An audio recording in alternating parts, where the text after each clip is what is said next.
ಶ್ರೀ ಗುರುಭ್ಯೋ ನಮಃ. ಈ ಕಳೆದ ದಿವಸ ಕೃಷ್ಣನ ಸನ್ನಿಧಾನದಲ್ಲಿ ಭೀಮಸೇನ ಜರಾಸಂಧನನ್ನ ವಧ ಮಾಡಿದ ಘಟನೆಯನ್ನು ನೋಡಿದ್ವಿ. ಜರಾಸಂಧನನ್ನ ಸಂಹಾರ ಮಾಡಿ ಆತನ ಮಗನಾದಂಥ ಸಹದೇವ ಅನ್ನುವನಿಗೆ ಆ ಮಗಧ ರಾಜ್ಯದಲ್ಲಿ ಪಟ್ಟಾಭಿಷೇಕ ಮಾಡಿ ಇಂದ್ರಪ್ರಸ್ಥದ ಕಡೆಗೆ ಕೃಷ್ಣ, ಭೀಮ ಮತ್ತು ಅರ್ಜುನರು ಪ್ರಯಾಣ ಮಾಡಿದ್ರು ಅನ್ನೋಲ್ಲಿಗೆ ಭಾಗವತದ ದಶಮಸ್ಕಂದದ 73ನೇ ಅಧ್ಯಾಯ ಮುಕ್ತಾಯ ಆಗಿತ್ತು. ಮುಂದೆ 74ನೇ ಅಧ್ಯಾಯದಲ್ಲಿ ನಾವು ನೋಡುವಂಥ ಸಂಗತಿ ಏನಂದ್ರೆ,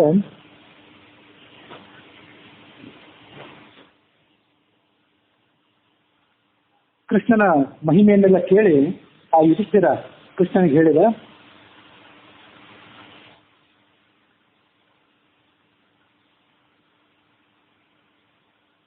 ಸ ಭವಾನ್ ಅರವಿಂದಾಕ್ಷಃ ದೀನಾನಾಂ ಈಶಮಾನಿನಾಂ ಧತ್ತೇನುಶಾಸನಂ ಭೂಮಂ ತದತ್ಯಂತ ವಿಡಂಬನಂ. ಸಚ್ಚಿದಾನಂದ ಸ್ವರೂಪನಾದಂಥ ಕೃಷ್ಣನೇ, ಈ ಜಗತ್ತಿನಲ್ಲಿ ಎಲ್ಲರೂ ಕೂಡ ನಿನ್ನ ಆಜ್ಞೆಯನ್ನ ಶಿರಸಾವಹಿಸಿ ಅದರಂತೆ ತಮ್ಮ ಕಾರ್ಯಗಳನ್ನೆಲ್ಲ ಮಾಡ್ತಿರ್ತಾರೆ. ಹೀಗೆ 3 ಜಗತ್ತು ಕೂಡ ನಿನ್ನ ಆಜ್ಞೆಯನ್ನ ಪಾಲನೆ ಮಾಡ್ತವೆ.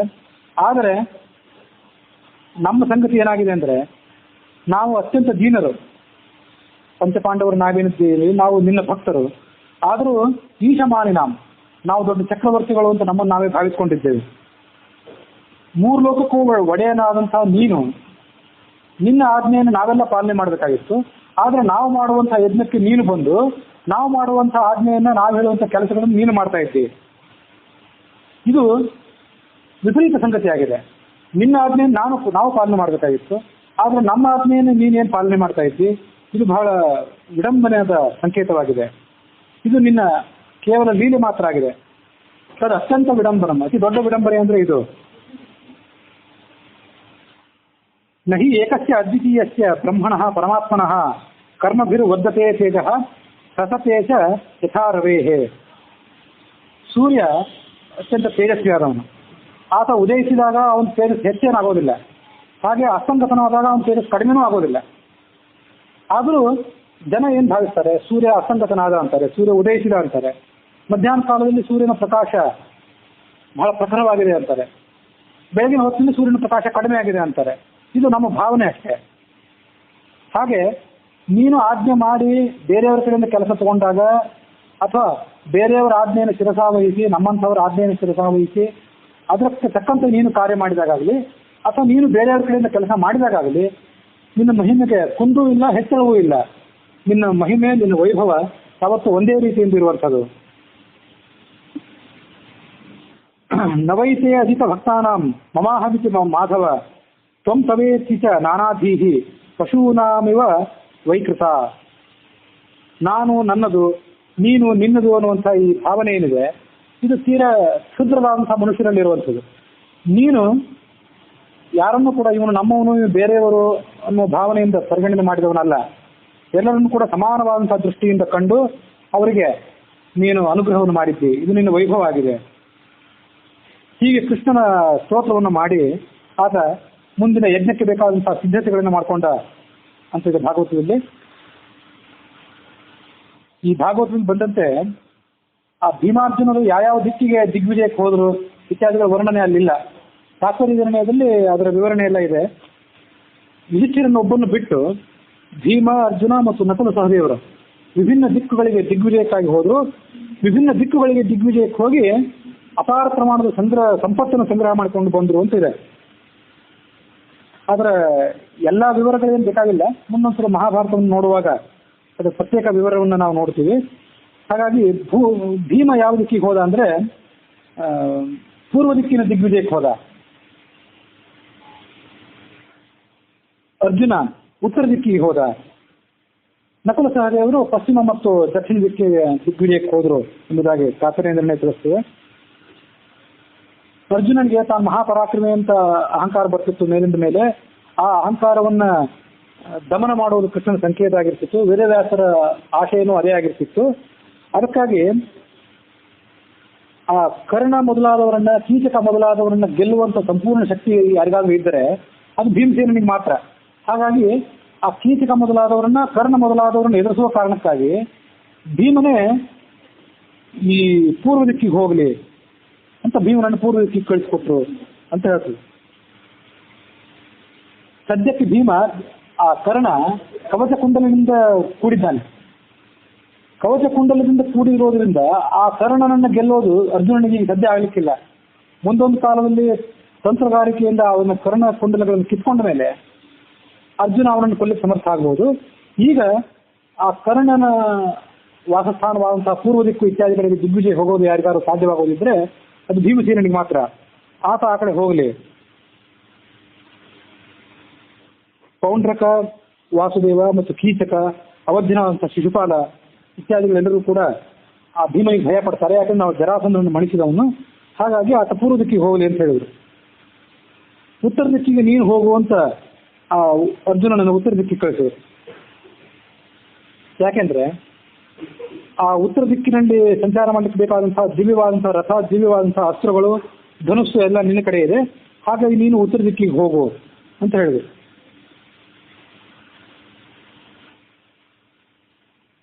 ಭೀಮ ಅದರಂತೆ ಎಲ್ಲ ರಾಜರನ್ನು ಗೆದ್ದ. ಕೀಚಕ ಮೊದಲಾದವರನ್ನು ಕೂಡ ಸೋಲಿಸಿದ. ಕೀಚಕನನ್ನು ಸಂಹಾರ ಮಾಡಿದ್ದು ಮುಂದೆ, ಈಗ ಕೀಚಕ ಮೊದಲಾದವರನ್ನು ಸೋಲಿಸಿ ಅಲ್ಲಿಂದ ಸಂಪತ್ತನ್ನು ತೆಗೆದುಕೊಂಡು ಬಂದ ಅಂತ ಈ ಕಥೆ ಇದೆ. ಬಾಣಾಸುರ ನಗರ ಶೋಣಿತಪುರ ಅಂತ ಹೇಳಿ ಮುಂದೆ ಅದರ ಉಷಾ ಪರಿಣಯದ ಸಂದರ್ಭದಲ್ಲಿ ಅದ್ರ ಬಗ್ಗೆ ಬರೋದಿದೆ.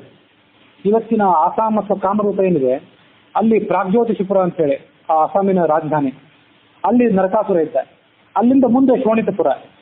ಆ ಶೋಣಿತಪುರಕ್ಕೆ ಭೀಮ ಸಮುದ್ರದಲ್ಲಿ ಈಜಾಡಿ ಹೋದ ಅಂತಿದೆ. ಈಗ ಆ ಈಶಾನ್ಯ ಭಾರತದ ರಾಜ್ಯಗಳೇನಿವೆ ಅಲ್ಲಿ ಸಮುದ್ರ ಕಾಣೋದಿಲ್ಲ ಈಜಿಪ್ಟ್ ಪ್ರಸಂಗದಲ್ಲಿ. ಹಿಂದೊಂದು ಕಾಲದಲ್ಲಿ ಅಲ್ಲಿ ಸಮುದ್ರ ಇತ್ತೇನ. ಹಾಗಾಗಿ ಭೀಮ ಸಮುದ್ರವನ್ನ ಈಜಿ ಬಾಣಾಸುರನ ರಾಜಧಾನಿಯಾದಂಥ ಶೋಣಿತಪುರಕ್ಕೆ ಹೋಗಿ ಅವನ ಕಡೆಯಿಂದ ಕಪ್ಪ ತೆಗೆದುಕೊಂಡು ಬಂದ ಅಂತ ಆ ವಿವರಣೆ ನೋಡ್ತೀವಿ. ಸಹದೇವ ದಕ್ಷಿಣ ದಿಕ್ಕನ್ನು ಗೆದ್ದ, ನಕುಲ ಉತ್ತರ ಮತ್ತು ಪಶ್ಚಿಮ ದಿಕ್ಕನ್ನು ಗೆದ್ದ.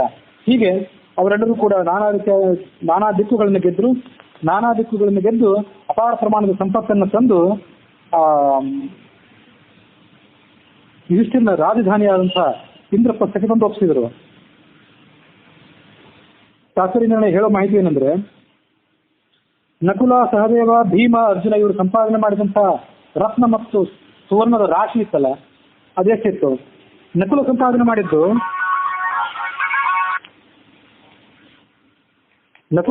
ಮಾಡಿದಂತಹ ಸಂಪತ್ತಿನ ರಾಶಿ ಅದು 10 ಯೋಜನ ಉದ್ದ ಅಗಲಾಗಿತ್ತು. ಒಂದು ಯೋಜನ ಅಂದ್ರೆ 8 ರಿಂದ 9 ಕಿಲೋಮೀಟರ್. 10 ಯೋಜನ ಉದ್ದ, ಎತ್ತರ, ಹಾಗೆ ಅಷ್ಟಾಗಲ್ಲ. ಈಗ ಅಗಾಧ ಇಷ್ಟು ಪ್ರಮಾಣದ ಸಂಪತ್ತಿನ ರಾಶಿಯನ್ನ ನಕುಲ ತಗೊಂಡು ಬಂದ.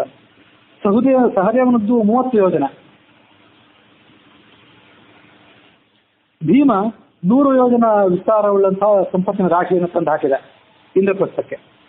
ಅರ್ಜುನ ಇವರೆಲ್ಲರಿಗಿಂತ ಹೆಚ್ಚಾಗಿ 400 ಯೋಜನ ವಿಸ್ತಾರವುಳ್ಳಂತಹ ಸಂಪತ್ತಿನ ರಾಶಿಯನ್ನು ತಂದು ಇಂದ್ರಪ್ರಸ್ಥಕ್ಕೆ ಒಪ್ಪಿಸಿದ.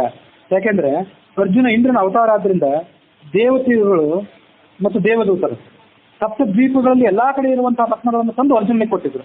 ಹಾಗಾಗಿ ಭೀಮನಿಗೂ ಸಿಗದಷ್ಟು ಹೆಚ್ಚಿನ ಪ್ರಮಾಣದ ಸಂಪತ್ತು ಅರ್ಜುನನಿಗೆ ಸಿಕ್ಕಿತ್ತು. ಅದು ದೇವದೂತ, ಆತ ಸ್ವಯಂ ದೇವೇಂದ್ರನ ಮಗ ಆದ್ದರಿಂದ ಅವನ ಮೇಲೆ ಕೃಪೆ ಇಟ್ಟು ದೇವತೆಗಳು ಮತ್ತು ದೇವದೂತರು ಅವನಿಗೆ ಆ ಸಂಪತ್ತನ್ನು ಕೊಟ್ಟಿದ್ದರು. ಇಷ್ಟು ಅಗಾಧ ಪ್ರಮಾಣದ ಸಂಪತ್ತು ಇಂದ್ರಪ್ರಸ್ಥದಲ್ಲಿ ಹೇಗೆ ಇರ್ಲಿಕ್ಕೆ ಸಾಧ್ಯ ಆಯಿತು? ಇಂದ್ರಪ್ರಸ್ಥದ ಖಜಾನೆಗಳಲ್ಲಿ ಹಿಡಿತ ಹೇಗೆ ಆ ಸಂಪತ್ತು ಅಂದ್ರೆ, ಆ ಇಂದ್ರಪ್ರಸ್ಥ ಅದು ವಿಶ್ವಕರ್ಮ ನಿರ್ಮಾಣ ಮಾಡಿದಂಥ ನಗರ. ಹಾಗಾಗಿ ಅದಕ್ಕೆಲ್ಲದಕ್ಕೂ ಕೂಡ ಅಲ್ಲಿ ಅನುಕೂಲ ಆಗಿತ್ತು. ಇದರಂತೆ ದ್ವಾರಕಾನಗರನು ಕೂಡ ವಿಶ್ವಕರ್ಮನೇ ನಿರ್ಮಾಣ ಮಾಡಿದ ನಗರ. ಮೊನ್ನೆ ಒಂದು ದಿವಸ ಹೇಳಿದೆ, 10 ಲಕ್ಷ ಕೋಟಿ ಯಾದವರು ಆ ದ್ವಾರಕಾನಗರದಲ್ಲಿ ಇದ್ರು ಅಂತ ಹೇಳಿ. ಅವರೆಲ್ಲರೂ ಅಲ್ಲಿ ಇರ್ಲಿಕ್ಕೆ ಸಾಧ್ಯ ಆಗಿತ್ತು ಅಂದ್ರೆ ವಿಶ್ವಕರ್ಮನ ನಿರ್ಮಾಣ ಮಾಡಿದ ನಗರ ಆದ್ದರಿಂದ ಎಷ್ಟು ಜನ ಅಲ್ಲಿ ಹೊಸದಾಗಿ ಬಂದ್ರು ಅವ್ರಿಗೆ ಅದು ಕೊರತೆ ಆಗ್ತಿರ್ಲಿಲ್ಲ. ಇವತ್ತು ಭೂಲೋಕದಲ್ಲಿರೋದೇ 600 ಕೋಟಿ ಈ ಗ್ಲೋಬ್ನಲ್ಲಿರೋ ಜನಸಂಖ್ಯೆ. ಇವತ್ತೇ ಜನಸಂಖ್ಯೆ ಅತಿ ಆಯಿತು ಅಂತ ಬಿಡ್ತಿದ್ದೀವಿ, ಉಸಿರು ಕಟ್ಟಿದಂಗೆ ಆಗ್ತಿದೆ ನಮಗೆ. 10 ಲಕ್ಷ ಕೋಟಿ ಆದವರು ಬರೇ ದ್ವಾರಕೆಯಲ್ಲಿ ಇದ್ರು. ಅವತ್ತು ಹೇಗಿದ್ರು ಅಂದ್ರೆ ವಿಶ್ವಕರ್ಮ ನಿರ್ಮಾಣ ಮಾಡಿದ ನಗರ ಆದ್ದರಿಂದ. ಅದಂತೆ ಇಂದ್ರಪ್ರಸ್ಥನು ಕೂಡ ವಿಶ್ವಕರ್ಮ ನಿರ್ಮಾಣ ಮಾಡಿದ ನಗರ ಆದ್ದರಿಂದ ಈ ಅಪಾರ ಪ್ರಮಾಣದ ಸಂಪತ್ತೆಲ್ಲವೂ ಕೂಡ ಅಲ್ಲಿ ಹಿಡಿಯಿತು. ವೇದವ್ಯಾಸರು ಅವರು ಕೂಡ ಸ್ವಯಂ ಭಗವಂತನ ಸ್ವರೂಪರಾದವರು. ಅವರ ನೇತೃತ್ವದಲ್ಲಿ ಯಾಗ ಪ್ರಾರಂಭವಾಯಿತು. ಯಾಜ್ಞವಲ್ಕ್ಯ ಮೊದಲಾದಂತಹ ಋಷಿಗಳು ವಿಭಿನ್ನ ಕಾರ್ಯಗಳನ್ನ ಅಲ್ಲಿ ಜವಾಬ್ದಾರಿ ಮೂಲಕ ಸ್ವೀಕಾರ ಮಾಡಿದರು. ವೇದವ್ಯಾಸರ ಆದೇಶದಂತೆ ಧರ್ಮರಾಜ ಆ ಯಜ್ಞದಲ್ಲಿ ಯಜಮಾನನ ಸ್ಥಾನವನ್ನು ವಹಿಸಿದ.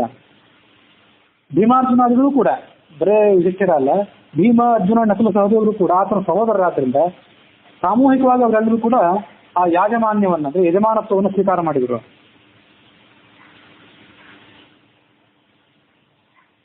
ಯುಧಿಷ್ಠಿರನಿಗೆ ದ್ರೌಪದಿ ಅಲ್ಲದೆ ಇನ್ನೂ ಅನೇಕ ಜನ ಪತ್ನಿಯರಿದ್ರು. ಭೀಮನಿಗೂ ಇದ್ರು, ಅರ್ಜುನನಿಗೂ ಇದ್ರು, ನಕುಲ ಸಹದೇವರಿಗೂ ಇದ್ರು. ಆದರೆ ಆ ಯಜ್ಞದ ಯಜಮಾನತೆಯ ಸ್ಥಾನಕ್ಕಾಗಿ ಕೂತ್ಕೊಂಡವಳು ಯಾರು ಅಂದ್ರೆ ದ್ರೌಪದಿ ಒಬ್ಬಳೆ. ಯಾಕೆಂದ್ರೆ ಹಿಂದೊಮ್ಮೆ ಹೇಳಿದಂತೆ ಈ ರಾಜಸೂಯ ಯಾಗದ ಮುಖ್ಯ ಅಧಿಕಾರ ಇರೋದು ಯುಧಿಷ್ಠಿರನಿಗಲ್ಲ, ಭೀಮಸೇನಿಗೆ. ಭೀಮಸೇನ ಮುಂದೆ ಬ್ರಹ್ಮನ ಪದವಿಗೆ ಏರುವವನಾದ್ರಿಂದ ಅದರ ಮುಖ್ಯ ಅಧಿಕಾರ ಮತ್ತು ಮುಖ್ಯ ಫಲಪ್ರಾಪ್ತಿಯ ಯೋಗ್ಯತೆ ಇರೋದು ಅವನೊಬ್ಬನಿಗೆ. ಅದರಂತೆ ಆ ಭಾರತೀ ದೇವಿಯ ಅಂಶ ಅವಳಲ್ಲಿ ಪ್ರಧಾನವಾಗಿತ್ತಲ್ಲ ದ್ರೌಪದಿಯಲ್ಲಿ, ಅವಳೊಬ್ಬಳೇ ಆ ಯಜ್ಞದ ಯಜಮಾನತೆಯ ಸ್ಥಾನಕ್ಕೆ ಬಂದು ಕೂತ್ಕೊಂಡ್ಳು. ಉಳಿದವರೆಲ್ಲರೂ ಕೂಡ ಆ ಯಜ್ಞದಲ್ಲಿ ಕೇವಲ ಭಾಗಿಗಳಾಗಿದ್ರಷ್ಟೇ, ಉಳಿದ ಪತ್ನಿಯರು. ಫಲಮತ್ಯತ್ರ ಸರ್ವಂ ಹಿ ರತ್ನ ಹೇಮಮಯಂ ಸ್ವಭೂತ್ ಕಿಮು ಪಾತ್ರಾದಿಕಂ ಸರ್ವಂ ಶಿಬಿರಾಣಿತ ಸರ್ವಶಃ. ಯಜ್ಞದ ವೈಭವವನ್ನ ಬೇರೆ ಮಾತನ್ನು ಹೇಳಬೇಕಾಗಿಲ್ಲ. ಸಂಕ್ಷಿಪ್ತವಾಗಿ ಹೇಳೋದಾದ್ರೆ ಸ್ಥಳ ಎಲ್ಲವೂ ಕೂಡ ಅಲ್ಲಿರುವ ಗೋಡೆಗಳು, ಸ್ಥಳಗಳು ಇವೆಲ್ಲವೂ ಕೂಡ ಬಂಗಾರದ್ದಾಗಿತ್ತು, ರತ್ನದಿಂದ ಖಚಿತವಾಗಿತ್ತು. ಇನ್ನು ಪಾತ್ರೆ, ಪಡಗ ಇತ್ಯಾದಿಗಳ ಬಗ್ಗೆ ಏನು ಪ್ರತ್ಯೇಕವಾಗಿ ಹೇಳಲೇಬೇಕಾಗಿಲ್ಲ, ಅವೆಲ್ಲವೂ ಕೂಡ ಬಂಗಾರಮಯವಾದದ್ದೇ ಆಗಿತ್ತು. ಬ್ರಹ್ಮ, ರುದ್ರಾದಿ ದೇವತೆಗಳು ಅಲ್ಲಿ ಬಂದಿದ್ರು ಅಂತಿದೆ. ಆದ್ರೆ ಸಾಮಾನ್ಯ ಜನರ ಕಣ್ಣಿಗೆ ಕಾಣಿಸಬಾರ್ದು ಅಂತ ಹೇಳಿ ದೇವತೆಗಳ ರೂಪದಿಂದ ಬಂದಿರಲಿಲ್ಲ, ಸಾಮಾನ್ಯ ಮನುಷ್ಯರಂತೆ ರೂಪವನ್ನು ತಾಳಿ ಬಂದಿದ್ರು. ಭೀಷ್ಮ, ದ್ರೋಣ, ವಿದುರ, ಧೃತರಾಷ್ಟ್ರ, ಆ ಧೃತರಾಷ್ಟ್ರನ 101 ಜನ ಮಕ್ಕಳು, ಅವರ ಪತ್ನಿಯರು, ಅಳಿಯಂದ್ರು ಎಲ್ಲರೂ ಕೂಡ ಬಂದಿದ್ರು. ಭಾಗವತ ಹೇಳುವಂತೆ ಕೃಷ್ಣದ್ವೈಪಾಯನ ಅನಿಸ್ಕೊಂಡಂತ ವೇದವ್ಯಾಸ, ಭರದ್ವಾಜ, ಸುಮಂತು, ಗೌತಮ, ಅಸಿತ, ವಸಿಷ್ಠ, ಚ್ಯವನ, ಕಣ್ವ, ಮೈತ್ರೇಯ, ಕವಶ, ತ್ರಿತ, ವಿಶ್ವಾಮಿತ್ರ, ವಾಸುದೇವ, ಸುಮತಿ, ಜೈಮಿನಿ, ಕ್ರತು, ಪೈಲ, ಪರಾಶರ, ಗರ್ಗ, ವೈಶಂಪಾಯನ, ಅಥರ್ವಾಣ, ಕಶ್ಯಪ, ಧೌಮ್ಯಂ, ಪರಶುರಾಮ, ಶುಕ್ರಾಚಾರ್ಯ, ಆಸುರಿ, ವೀತಿಹೋತ್ರ, ಮಧುಚ್ಛಂದಸ್, ವೀರಸೇನ ಮತ್ತು ಅಕೃತವ್ರಣ ಈ ಹೆಸರಿನ ಎಲ್ಲ ಋಷಿಗಳು ಕೂಡ ಆ ಯಜ್ಞದಲ್ಲಿ ಭಾಗವಹಿಸಬೇಕು ಅಂತ ಬಂದಿದ್ರು.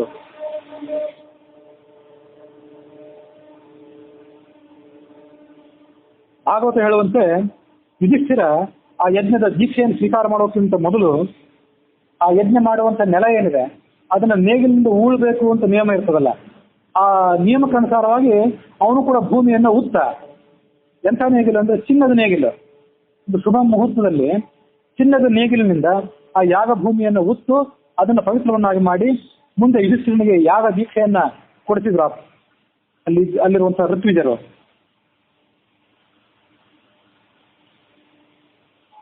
ಆ ಯುಧಿಷ್ಠಿರನ ವೈಭವವನ್ನು ನೋಡಿ ಯಾರಿಗೂ ಆಶ್ಚರ್ಯ ಆಗ್ಲಿಲ್ಲಂತೆ. ಯಾಕೆಂದ್ರೆ ಕೃಷ್ಣನ ನೇತೃತ್ವದಲ್ಲಿ, ಕೃಷ್ಣನ ಅನುಗ್ರಹದಿಂದ ಯಜ್ಞ ಮಾಡ್ತಿದ್ದಾನೆ.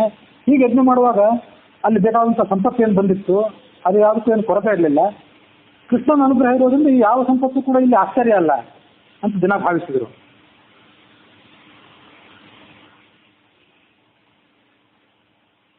ಸೋಮಲತೆ ಅಂತ ಹೇಳಿದ್ದೆ ಹಿಂದೊಮ್ಮೆ. ಆ ಸೋಮ ಅನ್ನುವ ಲತೆಯಿಂದ ಸೋಮದ ರಸವನ್ನು ಹಿಂಡಿ ಅದನ್ನು ಯಜ್ಞದಲ್ಲಿ ಹಾಕಿ ಆನಂತರ ಎಲ್ಲರೂ ಪಾನ ಮಾಡೋ ಪದ್ಧತಿ ಇದೆ. ಆ ಹಿಂಡುವಂತಹ ದಿವಸದಲ್ಲಿ ಮಹಾಜ್ಞಾನಿಗಳಾದಂತಹ ಮತ್ತು ತಪಸ್ವಿಗಳಾದಂತಹ ಯಾಜಕರು ಮತ್ತು ಅಧ್ವರ್ಯುಗಳೇನಿದ್ರು ಅದರ ನ್ಯೂನಾತಿರೇಕಗಳನ್ನು ಪರೀಕ್ಷೆ ಮಾಡಲಿಕ್ಕಾಗಿ ಯುಧಿಷ್ಠಿರ ಎಲ್ಲರಿಗೂ ಭಿನ್ನವಿಸಿಕೊಂಡಂತೆ. ಯಾವ ಕಾರ್ಯದಲ್ಲೂ ಯಾವುದೇ ರೀತಿಯಾದಂತಹ ವ್ಯತ್ಯಾಸಗಳು ಆಗಬಾರದು, ಎಲ್ಲರೂ ಅದನ್ನು ಅತ್ಯಂತ ಸೂಕ್ಷ್ಮವಾಗಿ ಜಾಗರೂಕತೆಯಿಂದ ಪ್ರತಿಯೊಂದು ಹಂತವನ್ನು ಗಮನಿಸಬೇಕು ಅಂತ ಅವರಿಗೆ ವಿಜ್ಞಾಪನೆ ಮಾಡಿಕೊಂಡಿದ್ದ.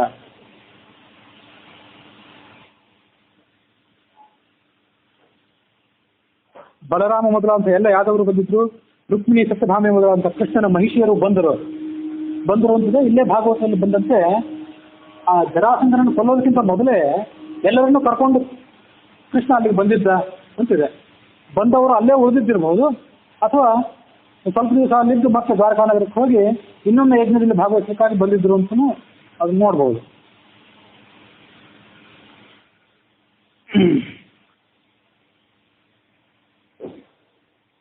ಯಾಗಗಳು ಹೇಗೆ ನಡೀತಿದ್ವು ಅಂದ್ರೆ ಅವತ್ತು ಸಂಪೂರ್ಣ ನಿಷ್ಠೆಯಿಂದ ಮಾಡುವಂಥ ಯಜಮಾನ, ಆಮೇಲೆ ಮಾಡಿಸುವಂಥ ಪುರೋಹಿತರು, ಅಧ್ವರಿಗಳು ಅವರೆಲ್ಲರೂ ಕೂಡ ಅಖಂಡವಾದಂಥ ನಿಷ್ಠೆ ಇರ್ತಿತ್ತು. ಯಾಗ ಮುಗಿದು ಯಾಗ ಅಥವಾ ಸಂಬಂಧಿಸಿದಂಥ ಧಾರ್ಮಿಕ ಕಾರ್ಯಕ್ರಮಗಳು ಬೇಗ ಮುಗಿದು ಭೋಜನ ಮಾಡಿ ಎಲ್ಲರೂ ಹೊರಟೋಗಬೇಕು ಅಂತ ಯಾರು ಕಾತರದಿಂದ ಕಾಯ್ತಿರ್ಲಿಲ್ಲ. ಯಾಗ ಪೂರ್ಣವಾಗಿ ಕೊನೆಗೊಳ್ಳಿಕ್ಕೆ ಏನೇನು ಕೆಲಸಗಳಾಗಬೇಕು ಅವೆಲ್ಲವೂ ಆಗ್ತಿದ್ದವು. ಅದಕ್ಕೆ ಪ್ರಧಾನವಾಗಿ ಒಂದು ಕ್ರಿಯೆ ಅಂದ್ರೆ ಏನಂದ್ರೆ ಚರ್ಚೆ. ಪಂಡಿತರು ಮತ್ತು ಶಾಸ್ತ್ರಾರ್ಥ ಕೋವಿದರಾದಂತಹ ಋಷಿಗಳ ನಡುವೆ ಶಾಸ್ತ್ರದ ಬಗ್ಗೆ ಮತ್ತು ಪರಮಾರ್ಥ ರಹಸ್ಯಗಳ ಬಗ್ಗೆ ಸೂಕ್ಷ್ಮವಾದಂತಹ ಆಳವಾದಂತಹ ಚರ್ಚೆ ನಡೀತು. ಚಿದಾನಂದ ಸ್ವರೂಪನಾದಂತಹ ಭಗವಾನ್ ವೇದವ್ಯಾಸರೇ ಅಲ್ಲಿ ಪ್ರಾಶ್ನಿಕರಾಗಿದ್ದರು. ವಾದ ನಡೆಯುವಾಗ ನೀವಿಬ್ಬರೇ ವಾದ ನಡೆಸಿರಿ ಅಂತ ನೀವು ಯಾರನ್ನಾರು ಇಬ್ಬರನ್ನು ಬಿಟ್ಟುಬಿಟ್ರೆ ಆ ವಾದ ಕೆಲವೊಂದ್ಸರಿ ವಿಕೋಪಕ್ಕೆ ಹೋಗಿ ಪರಸ್ಪರ ವೈಮನಸ್ಸಿಗೆ ಕಾರಣ ಆಗೋದು ಸಾಧ್ಯತೆ ಇರ್ತದೆ. ಹಾಗಾಗಿ ವಾದ ನಡೆದಾಗ ಅವ್ರನ್ನ ಸರಿಯಾದ ರೀತಿಯಲ್ಲಿ ಪ್ರಶ್ನೆ ಕೇಳಿ ಸೋತವ್ರು ಯಾರು, ಗೆದ್ದವ್ರು ಯಾರು, ವಿಷಯದ ನಿರ್ವಹಣೆ ಸರಿಯಾಗಿ ನಡೀತಿದೆಯೋ ಇಲ್ಲೋ ಇದೆಲ್ಲವನ್ನೂ ಚರ್ಚೆ ಮಾಡಲಿಕ್ಕೆ ಆ ವಾದಿ ಪ್ರತಿವಾದಗಳನ್ನು ಮೀರಿಸಿದಂತಹ ಒಬ್ಬ ದೊಡ್ಡ ಪಂಡಿತ ಅಲ್ಲಿ ಇರಬೇಕಾಗ್ತದೆ. ಅವನಿಗೆ ಮಧ್ಯಸ್ಥ ಅಂತ ಕರೀತಾರೆ ಅಥವಾ ಪ್ರಾಶ್ನಿಕ ಅಂತ ಕರೀತಾರೆ.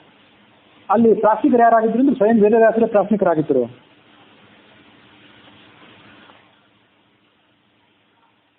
ಅಶೇಷ ಸಂಶಯಕ್ಷೇತ ನಿಸ್ಸಂಶಯ ಉದಾರಧೀಹಿ. ಪ್ರಾಶ್ನಿಕ ಎಂಥವನಾಗಿರ್ಬೇಕು ಅಂದ್ರೆ ಎಲ್ಲ ಸಂಶಯಗಳನ್ನು ತಾನು ನೀಗಿಸಿಕೊಂಡವನಾಗಿರ್ಬೇಕು ಮತ್ತು ಅಲ್ಲಿ ಯಾವುದಾದ್ರೂ ಒಂದು ವಾದ ವಿವಾದ ಅವರಿಬ್ಬರ ನಡುವೆ ಬಂದ್ರೆ ಅದನ್ನು ಪರಿಹಾರ ಮಾಡಬಲ್ಲಂಥವನಾಗಿರ್ಬೇಕು. ಈ ಎಲ್ಲ ಲಕ್ಷಣಗಳು ಪೂರ್ಣವಾಗಿ ಕಂಡು ಬಂದದ್ದು ವೇದವ್ಯಾಸರಲ್ಲೇ.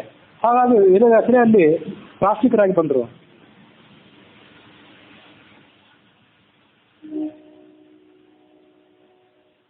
ವೇದವ್ಯಾಸ ಮತ್ತು ಪರಶುರಾಮ ಇಬ್ರು ಕೂಡ ಮೌನವಾಗಿ ಕುತ್ಕೊಂಡು ಕೇಳ್ತಾ ಇದ್ರು.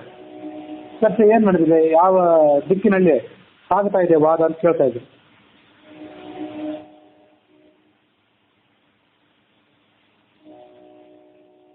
ಯುಧಿಷ್ಠಿರ ಬಂದಂತ ಎಲ್ಲರಿಗೂ ಕೂಡ ಸತ್ಕಾರ ಮಾಡಿದ, ಪೂಜೆ ಮಾಡಿದ. ಎಲ್ಲರಿಗೂ ಪೂಜೆ ಮಾಡಿದ ಮೇಲೆ ಅಗ್ರ ಪೂಜೆ ಯಾರಿಗೆ ಮಾಡಬೇಕು ಅನ್ನುವಂಥ ಪ್ರಸಂಗ ಬಂತು. ಹಲವಾರು ಮಂದಿ ಅಲ್ಲಿದ್ರು, ವಿಭಿನ್ನ ರೀತಿಯಾದಂತಹ ಯೋಗ್ಯತೆಯನ್ನು ಪಡ್ಕೊಂಡಂಥವ್ರು. ಶಾಸ್ತ್ರಗಳಲ್ಲಿ, ತಪೋ ಬಲದಲ್ಲಿ, ಜ್ಞಾನ ಬಲದಲ್ಲಿ, ಧರ್ಮ ಬಲದಲ್ಲಿ ಒಬ್ಬರನ್ನೊಬ್ಬರು ಮೀರಿಸಿದಂತಹ ಮಹಾತ್ಮರಲ್ಲಿದ್ರು. ಹಾಗಾಗಿ ಅಗ್ರ ಪೂಜೆಗೆ ಯೋಗ್ಯರು ಯಾರು ಅನ್ನೋ ನಿರ್ಣಯಕ್ಕೆ ಬರ್ಲಿಕ್ಕೆ ಆಗ್ಲಿಲ್ಲ ಅವ್ರು ಯಾರಿಗೂ. ಆಗ ಸಹದೇವ ಏನ್ ಮಾಡಿದ ಅಂದ್ರೆ ಆ ಸಭಾಸದರಿಗೆ ಹೇಳಿದ, ಭಾಗವತದಲ್ಲಿ ಬರುವಂತೆ, ಅರ್ಹತಿ ಹಿ ಅಚ್ಯುತಃ ಶ್ರೇಷ್ಠಂ ಭಗವಾನ್ ಸಾತ್ವತಾಂಸತಿ ಹಿ ಏಷ ವೈ ದೇವತಾಸ್ತರ್ವಾಹ ದೇಶ ಕಾಲ ಧನಾದಯ. ಸಭಾಸದರೇ, ನನ್ನ ಅಭಿಪ್ರಾಯದಂತೆ ಎಲ್ಲ ಯಾದವರ ಸಾಮ್ರಾಟನಾದಂತಹ ಕೃಷ್ಣನೇ ಅಗ್ರ ಪೂಜೆಗೆ ಯೋಗ್ಯ. ಯಾಕೆಂದ್ರೆ ಅವನು ಸಕಲ ದೇವತಾ ಸ್ವರೂಪನಾಗಿದ್ದಾನೆ. ಸಾಂಖ್ಯ ಯೋಗ, ಜ್ಞಾನಕ ಯೋಗ, ಕರ್ಮಯೋಗ ಇತ್ಯಾದಿ ಎಲ್ಲ ಪ್ರಭೇದಗಳು ಕೂಡ ಕೃಷ್ಣನನ್ನೇ ತಲುಪುವಂಥವು. ಹಾಗಾಗಿ ಕೃಷ್ಣನೇ ಈ ಅಗ್ರ ಪೂಜೆಗೆ ಯೋಗ್ಯನಾಗಿದ್ದಾನೆ. ಕೃಷ್ಣನೊಬ್ಬರಿಗೆ ಅಗ್ರ ಪೂಜೆ ಮಾಡಿದರೆ ಸಮಸ್ತ ಜಗತ್ತಿಗೂ ಕೂಡ, ಚರಾಚರ ಸಮೇತವಾದಂತಹ ಸಕಲ ಜಗತ್ತಿಗೂ ಕೂಡ ಪೂಜೆ ಮಾಡಿದಂತಾಗ್ತದೆ. ಹಾಗಾಗಿ ಅವನಿಗೆ ಪೂಜೆ ಮಾಡಬೇಕು ಅಂತ ಸಹದೇವ ತನ್ನ ಸಲಹೆಯನ್ನ ಆ ಸ್ತಬ್ಧರ ಮುಂದಿಟ್ಟು ಸುಮ್ಮನೆ ಆದ ಅಂತ ಹೇಳ್ತದೆ ಭಾಗವತ.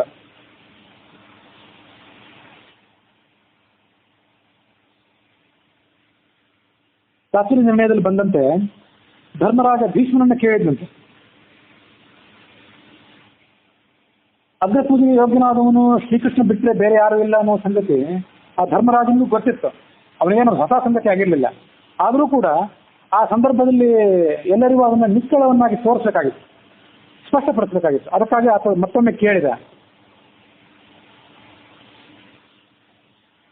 ನಾಸ್ತಿ ನಾರಾಯಣ ಸಮಮಿತಿ ವಾದೇನ ನಿರ್ಣಯೇ ಕೃತೇ ಬ್ರಹ್ಮಾದಿಭಿರಪಿ ಕೃಷ್ಣಂ ಮತ್ತಂ ಹಿಮೇನಿದೆ. ನಾರಾಯಣನಿಗೆ ಸಮರಾದವರು ಬೇರೆ ಯಾರೂ ಇಲ್ಲ, ಎಲ್ಲ ದೇವತೆಗಳಿಗೂ ಆತ ಒಡೆಯ ಅಂತ ಅಲ್ಲಿ ಶಾಸ್ತ್ರಾರ್ಥದಲ್ಲಿ ನಿರ್ಣಯ ಆಗಿತ್ತು. ಎಲ್ಲ ಪಂಡಿತರು ಮತ್ತು ಋಷಿಗಳು ಸೇರಿದಾಗ ನಿರ್ಣಯ ಆಗಿತ್ತು. ಹಾಗಿದ್ರೂ ಕೂಡ ಇನ್ನೂ ಕೆಲವು ಜನ ಏನ್ ತಿಳ್ಕೊಂಡಿದ್ರು ಅಂದ್ರೆ ಕೃಷ್ಣನನ್ನು ಮನುಷ್ಯ ಅಂತ ತಿಳ್ಕೊಂಡಿದ್ರು. ಅಂಥವ್ರು ಇದ್ರು, ಆಗಿನ ಕಾಲದಲ್ಲೂ ಇದ್ರು, ಈಗಿನ ಕಾಲದಲ್ಲೂ ಇದ್ದಾರೆ. ಹಾಗಾಗಿ ಅವರೆಲ್ಲರಿಗೂ ಕೃಷ್ಣ ಅಂದ್ರೆ ಸಾಧಾರಣ ಮನುಷ್ಯ ಅಲ್ಲ, ಆತ ಮಾನವಾತೀತ, ಸ್ವಯಂ ವಿಷ್ಣುವಿನ ಪೂರ್ಣಾವತಾರ ಅಂತ ಜನರಿಗೆ ಸ್ಪಷ್ಟಪಡಿಸಬೇಕಾಗಿತ್ತು. ಅದಕ್ಕಾಗಿ ಕೇಳಿದ ಧರ್ಮರಾಜ ಭೀಷ್ಮನನ್ನ. ಬ್ರಹ್ಮಾದಿ ದೇವತೆಗಳು ಅಲ್ಲಿ ಮನುಷ್ಯ ವೇಷದಿಂದ ಬಂದಿದ್ದರಾದ್ರಿಂದ ಮನುಷ್ಯರಿಗೆ, ಅಲ್ಲಿ ನೆರೆದಂತಹ ಸಾಮಾನ್ಯ ಮನುಷ್ಯ ಜನರಿಗೆ ಆ ಬ್ರಹ್ಮಾದಿ ದೇವತೆಗಳು ಮನುಷ್ಯರಂತೆ ಕಂಡ್ರು. ಹಾಗಾಗಿ ಆ ಬ್ರಹ್ಮಾದಿ ದೇವತೆಗಳಿಗೆ ಅಗ್ರ ಪೂಜೆ ಮಾಡುವಂಥ ಪ್ರಸ್ತಾವವೇ ಅಲ್ಲಿರಲಿಲ್ಲ. ಅರಣ್ಯದಲ್ಲಿರುವಂತಹ ದೊಡ್ಡ ದೊಡ್ಡ ಮುನಿಗಳು ಅವರೆಲ್ಲ ದೊಡ್ಡ ದೊಡ್ಡ ಪಂಡಿತರಾಗಿದ್ದರೂ ಕೂಡ ಆ ಬಂದಿರುವಂತಹ ಋಷಿಗಳ ಬಗ್ಗೆ ಈ ಜನಸಾಮಾನ್ಯರಿಗೆ ಪರಿಚಯ ಇರಲಿಲ್ಲ. ಯಾಕಂದ್ರೆ ಅವ್ರು ಯಾವಾಗಲೂ ಕಾಡಿನಲ್ಲೇ ಇರ್ತಿದ್ರು, ಯಾವಾಗಾದ್ರೂ ನಾಡಿಗೆ ಬರ್ತಿದ್ರು. ಹೀಗಾಗಿ ಕೇಳೋದು ಯಾರನ್ನ?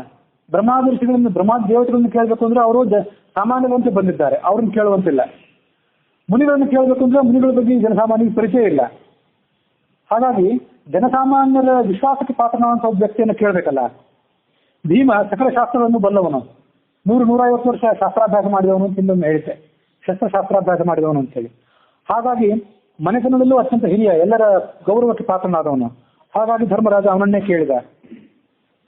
ಪಿತಾಮಹ ಅಗ್ರ ಪೂಜಾರ್ಹ ಕಹ ಅತ್ರ ಲೋಕ ಸಮಾಗಮೆ. ಎಲ್ಲ ಇಲ್ಲಿ ಸೇರಿದ್ದಾರಲ್ಲ ಜನರು, ಇವರಲ್ಲಿ ಅಗ್ರ ಪೂಜೆಗೆ ಯೋಗ್ಯನಾದವನು ಯಾರು? ಪಿತಾಮಹ ಇದನ್ನು ನಮಗೆ ಹೇಳು. ಬ್ರಹ್ಮಾದಿ ದೇವತೆಗಳಿದ್ದಾರೆ, ಋಷಿಗಳಿದ್ದಾರೆ, ರಾಜರಿದ್ದಾರೆ, ಬಂಧುಗಳಿದ್ದಾರೆ, ಮಿತ್ರರಿದ್ದಾರೆ, ಋಷಿಗಳಿದ್ದಾರೆ, ಯಾರಿಗೆ ಪೂಜೆ ಮಾಡಬೇಕು ಹೇಳು.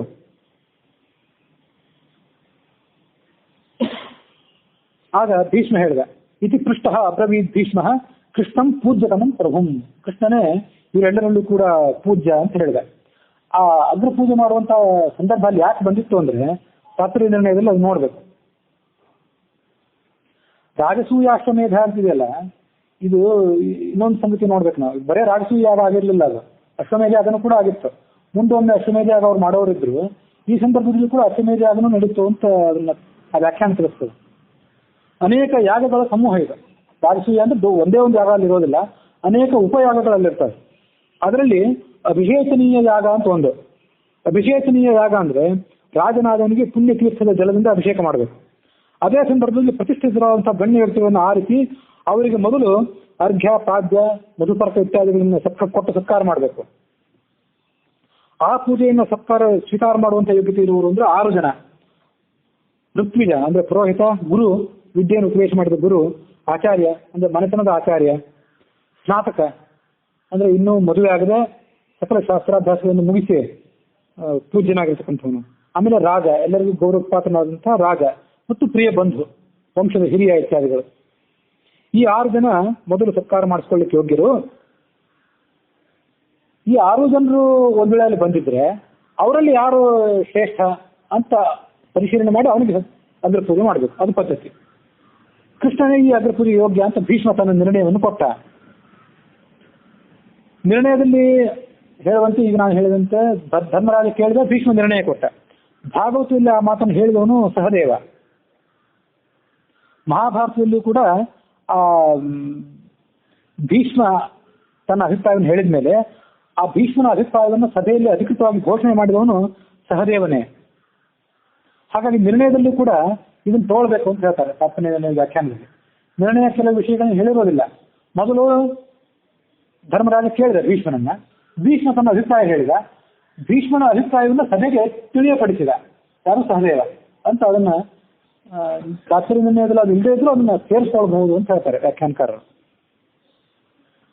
ಅಲ್ಲಿ ಕೃಷ್ಣನಿಗೆ ಯಾಕೆ ಪೂಜೆ ಮಾಡಿದ್ರು? ವೇದವ್ಯಾಸರಿದ್ರು, ಪರಶುರಾಮ ಇದ್ದ, ಅವ್ರಿಗೆ ಯಾಕೆ ಪೂಜೆ ಮಾಡಲಿಲ್ಲ ಅಂದ್ರೆ ಈ ಉಳಿದ ರಾಜರು ಪರಶುರಾಮನ ಬಗ್ಗೆ ಆಗಲಿ ವೇದವ್ಯಾಸರ ಬಗ್ಗೆ ಆಗಲಿ ಹೆಚ್ಚು ವಿರೋಧ ಉಳ್ಳವರಲ್ಲ. ಯಾಕಂದ್ರೆ ಆ ಪರಶುರಾಮ ಮತ್ತು ವೇದವ್ಯಾಸರಿಬ್ಬರು ಕೂಡ ಬ್ರಾಹ್ಮಣರು, ಜಾತಿಯಿಂದ ಬ್ರಾಹ್ಮಣರಾದ್ರಿಂದ ಆ ಬ್ರಾಹ್ಮಣರ ಬಗ್ಗೆ ಉಳಿದೆಲ್ಲ ರಾಜರಿಗೂ ಕೂಡ ಗೌರವ ಇದ್ದೇ ಇತ್ತು. ಅವ್ರಿಗೆ ಪೂಜೆ ಮಾಡಿಬಿಟ್ಟು ಅಂದ್ರೆ ಮಾಡಲಿ, ದೊಡ್ಡವ್ರಿಗೆ ಮಾಡಿದಾರೆ ಸುಮ್ಮನೆ ಆಗ್ಬಿಡ್ತಿದ್ರು, ಎಲ್ಲರೂ ಜಗಳ ಆಗ್ತಿರ್ಲಿಲ್ಲ. ಜಗಳ ಆಗ್ಬೇಕಾಗಿತ್ತು. ಅದಕ್ಕಾಗಿ ಅವ್ರನ್ನ ಶ್ರೇಷ್ಠರು ಅಂತ ಹೇಳಲಿಲ್ಲ ಭೀಷ್ಮ, ಕೃಷ್ಣನನ್ನು ಹೇಳ್ಬಿಟ್ಟ. ಬ್ರಾಹ್ಮಣರಾದ್ರಿಂದ ಅಗ್ರ ಪೂಜೆಗೆ ಅವನು ಯೋಗ್ಯನೇ, ತೊಂದರೆ ಇಲ್ಲ ಅಂದ್ಬಿಡ್ತಿದ್ರು ಉಳಿದವರು. ಕೃಷ್ಣನ ಬಗ್ಗೆ ರಾಜರಿಗೆ ವೈರ ಇದೆ, ವೇದವ್ಯಾಸರ ಬಗ್ಗೆ ಆಗಲಿ ಪರಶುರಾಮನ ಬಗ್ಗೆ ಆಗಲಿ ವೈರ ಇಲ್ಲ. ಹಾಗಾಗಿ ಕೃಷ್ಣನ ಬಗ್ಗೆ ಸರ್ವೋತ್ತಮತ್ವವನ್ನು ಹೇಳ್ಬಿಟ್ರೆ ಅದಕ್ಕಾಗಿ ಕೆಲವು ರಾಜರು ಅದನ್ನು ವಿರೋಧ ಮಾಡ್ಲಿಕ್ಕೆ ಬರ್ತಾರೆ. ಆ ವಿರೋಧ ಮಾಡ್ಲಿಕ್ಕೆ ಬಂದಾಗ ಆ ವಿರೋಧವನ್ನೆಲ್ಲ ಬೆಟ್ಟಿ ನಿಂತು ಕೃಷ್ಣನ ಶ್ರೇಷ್ಠತೆಯನ್ನು ತೋರಿಸಿದಂತಾಗ್ತದೆ ಅನ್ನೋ ಕಾರಣಕ್ಕಾಗಿ ಕೃಷ್ಣನಿಗೆ ಪೂಜೆ ಕೊಡ್ರಿ ಅಂತ ಹೇಳಿದರು ಈ ಭೀಷ್ಮ.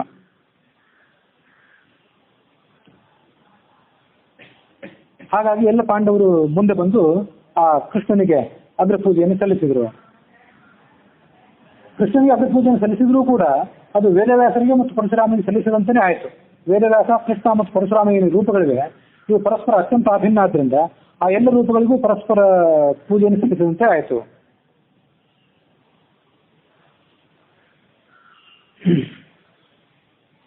ಸಭ್ಯರ ಅಭಿಪ್ರಾಯವನ್ನು ಕೇಳಿ, ಎಲ್ಲ ಬ್ರಾಹ್ಮಣರ ಅನುಮೋದನೆಯನ್ನು ಕೇಳಿ ಯುಧಿಷ್ಠಿರ ತನ್ನ ಅಗ್ರಪೂಜೆಯನ್ನು ಕೃಷ್ಣನಿಗೆ ಸಲ್ಲಿಸಿದ ಅಂತ ಹೇಳ್ತದೆ ಭಾಗವತ. ತನ್ನ ಪತ್ನಿಯರು, ತಮ್ಮಂದಿರು, ಮಂತ್ರಿಗಳು, ಕುಟುಂಬ ವರ್ಗದವರ ಜೊತೆಗೆ ಸೇರಿ ಆ ಕೃಷ್ಣನ ಚರಣಾರವಿಂದಗಳನ್ನು ತೊಳೆದು ಆ ತೀರ್ಥವನ್ನು ತನ್ನ ತಲೆಯ ಮೇಲೆ ಧರಿಸಿದ. ಪೀತಾಂಬರಗಳನ್ನ, ಆಭರಣಗಳನ್ನ ಆ ಕೃಷ್ಣನಿಗೆ ಆತ ಆ ಸಂದರ್ಭದಲ್ಲಿ ಸಲ್ಲಿಸಿದ. ಎಲ್ಲ ರಾಜರು ತುಂಬಿದಂತಹ ಶುಭ ಸಂದರ್ಭದಲ್ಲಿ ಆ ಕೃಷ್ಣನಿಗೆ ಅಗ್ರಪೂಜೆ ಮಾಡಿದ್ರಿಂದ ಅವನಿಗೆ ಆನಂದ ಬಾಷ್ಪ ಸತತವಾಗಿ ಉಕ್ಕಿ ಬರ್ತಾ ಇತ್ತು. ಕೃಷ್ಣ ಅವನಿಗೆ ಕಣ್ಣಿಗೆ ಕಾಣಲಿಲ್ಲಂತೆ, ಕಣ್ಣಿಗೆ ಪೊರೆಯ ರೂಪದಲ್ಲಿ ಆನಂದ ಬಾಷ್ಪ ಸತತವಾಗಿ ಸುರಿತಾ ಇತ್ತು. ಮೊದಲೇ ಕೆಲವನಾದಂತಹ ಕೃಷ್ಣ ಆ ಪೀತಾಂಬರಾದಿಗಳನ್ನು ಧರಿಸಿ ಮತ್ತಷ್ಟು ಕೆಲವನಾಗಿ ಕಾಣ್ತಿದ್ದ. ಆಗ ಆ ಚೆಲುವಿಕೆಯನ್ನು ಹೀರ್ಲಿಕ್ಕೆ ಅವನಿಗೆ ಕಣ್ಣೇ ಕಾಣಲಿಲ್ಲ ಈ ಧರ್ಮರಾಜನಿಗೆ. ಎಲ್ಲರೂ ಕೂಡ ಪೂಜೆಯನ್ನ ಮತ್ತು ಧರ್ಮರಾಜನ ಭಕ್ತಿಯನ್ನ ಅಭಿನಂದಿಸಿದ್ರು. ಆಕಾಶದಿಂದ ಪುಷ್ಪವೃಷ್ಟಿ ಆಯಿತು. ಆದ್ರೆ ತನ್ನ ಆಸನದಲ್ಲಿ ಕೂತಂತಹ ಶಿಶುಪಾಲನಿಗೆ ಆ ಅಗ್ರಪೂಜೆಯನ್ನು ಸಹಿಸಿಕೊಳ್ಳೋದಾಗ್ಲಿಲ್ಲ. ಕೃಷ್ಣನ ಗುಣಗಾನವನ್ನು ಕೂಡ ಕೇಳಲಿಕ್ಕೆ ಆಗ್ಲಿಲ್ಲ ಅವನಿಗೆ. ಕೋಪ ಉಕ್ಕೇರಿ ಬಂತು. ಕೂಡಲೇ ಕೈಗಳನ್ನು ಮೇಲೆತ್ತಿಕೊಂಡು ಬಂದು ಆ ಎಲ್ಲರೂ ಸಭಿಕರು ಕೇಳ್ತಾ ಇರುವಂತೆ ಕೃಷ್ಣನನ್ನು ಕುರಿತು ಕಠೋರವಾದಂತಹ ಮತ್ತು ನಿಂದ್ಯವಾದಂತಹ ಈ ಮುಂದಿನ ಮಾತುಗಳನ್ನು ಹೇಳಿದ. ಈಶೋ ದುರತ್ಯೇಸ್ಕಾಲ ಇತಿ ಸತ್ಯವತಿ ಶ್ರುತಿ ವೃದ್ಧಾನಾಮಪಿ ಯದ್ಬುದ್ಧಿ ಬಾಲವಾಕ್ಯೇರು ವಿಭಿದ್ಯತೆ. ಶಾಸ್ತ್ರ ಹೇಳಿದ ಮಾತೇನಿದೆ ಸತ್ಯ ಅಂದ ಶಿಶುಪಾಲ. ಏನಂದ್ರೆ ಈಶ್ವರನ ಸಂಕಲ್ಪವನ್ನ ಮತ್ತು ಕಾಲದ ಪ್ರಭಾವವನ್ನ ಯಾರಿಗೂ ಮೀರ್ಲಿಕ್ಕಾಗೋದಿಲ್ಲ. ಸಣ್ಣವರು ಅದನ್ನು ಮೀರಲಾರದು, ಮುದುಕರು ಅದನ್ನು ಮೀರಲಾರದು, ವೃದ್ಧರು ಮೀರಲಾರದು. ಭೀಷ್ಮ, ದ್ರೋಣ, ಕೃಪನಂತಹ ಹಿರಿಯರು ಇಲ್ಲಿದ್ದಾಗ ಅವರೆಲ್ಲರೂ ಕೂಡ ಈ ಕೃಷ್ಣನ ಪೂಜೆಯನ್ನು ಅನುಮೋದಿಸಿದ್ದಾರೆ ಅಂದ್ರೆ ಇದು ಕಾಲದ ಪ್ರಭಾವದಿಂದ ಇಂಥದೊಂದು ಕೆಟ್ಟ ನಡವಳಿಕೆ ಉಂಟಾಗಿರ್ಬೇಕು ಅಂದ ಆ ಶಿಶುಪಾಲ. ಅವರು ಅದನ್ನು ವಿರೋಧ ಮಾಡಬೇಕಾಗಿತ್ತು. ಭೀಷ್ಮ, ದ್ರೋಣ, ಕೃಪಾದಿಗಳು ಮಾಡ್ತಾ ಇಲ್ಲ ಅಂದ್ರೆ ಅವರು ಕೂಡ ಕಾಲದ ಪ್ರಭಾವಕ್ಕೆ ಒಳಪಟ್ಟಿರ್ಬೇಕು ಅಂತ ಅವನ ಅಭಿಪ್ರಾಯ. ಸಭಾಸದರೇ, ಅಗ್ರ ಪೂಜೆಗೆ ಯಾರು ಯೋಗ್ಯ ಅನ್ನೋದನ್ನು ನಿರ್ಣಯ ಮಾಡಲಿಕ್ಕೆ ನೀವು ಶ್ರೇಷ್ಠರಾಗಿದ್ದೀರಿ, ನೀವು ಸಮರ್ಥರಾಗಿದ್ದೀರಿ.